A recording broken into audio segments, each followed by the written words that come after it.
Konkan education सोसायटीच्या आंतरशालेय स्पर्धेसाठी अलिबाग येथून आलेल्या एका 9वीतील विद्यार्थिनीचा पारितोषिक वितरण कार्यक्रमादरम्यान करून अंत झालाय। ही धक्कादायक घटना महाड येथे शनिवार दिनांक 13 डिसेंबर रोजी सायंकाळी घडली। या घटनेमुळे विद्यार्थी, शिक्षक आणि पालकांमध्ये शोकाकुल वातावरण आहे। मिळालेल्या माहितीनुसार निधी समीर म्हात्रे असं या विद्यार्थिनीचं नाव आहे। ती कोकण एज्युकेशन सोसायटीच्या अलिबाग तालुक्यातील शहाबाज येथील शाळेत 9वी मध्ये शिकत होती। कोकण एज्युकेशन सोसायटीच्या विविध आंतरशालेय स्पर्धा महाड येथे यावर्षी आयोजित करण्यात आल्यात। या स्पर्धेसाठी जिल्ह्यातून कोकण एज्युकेशन सोसायटीचे अनेक विद्यार्थी महाड येथे दाखल झाले होते। दिनांक 12 आणि 13 डिसेंबर अशा 2 दिवसांकरता या स्पर्धा भरवण्यात आल्या होत्या। यामध्ये वक्तृत्व स्पर्धेसाठी शहाबाज हायस्कूलची निधी म्हात्रे ही विद्यार्थिनी आली होती।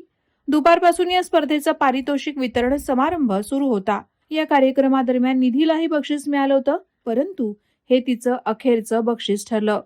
बक्षीस स्वीकारून परतताना या विद्यार्थिनीला चक्कर आली आणि ती खाली कोसळली। तिला तातडीनं खासगी रुग्णालयात दाखल करण्यात आलं, परंतु डॉक्टरांनी तिला मृत घोषित केलं। निधीसोबत नेमकं काय घडलं याचं निश्चित कारण समजू शकलं नाही। शाळेकडूनही पुढील कार्यक्रम थांबवण्यात आला। निधीचे पालक महाड येथे दाखल झाल्यानंतर पुढील कार्यवाही केली जात आहे। वादळवारा लाईव्ह साठी धम्मशील सावंत, सुधागड। नवी मुंबई व रायगड जिल्ह्यातील ताज्या बातम्या आणि घडामोडींसाठी सबस्क्राईब करा वादळवारा लाईव्ह चॅनल आणि दाबा बेल आयकॉन।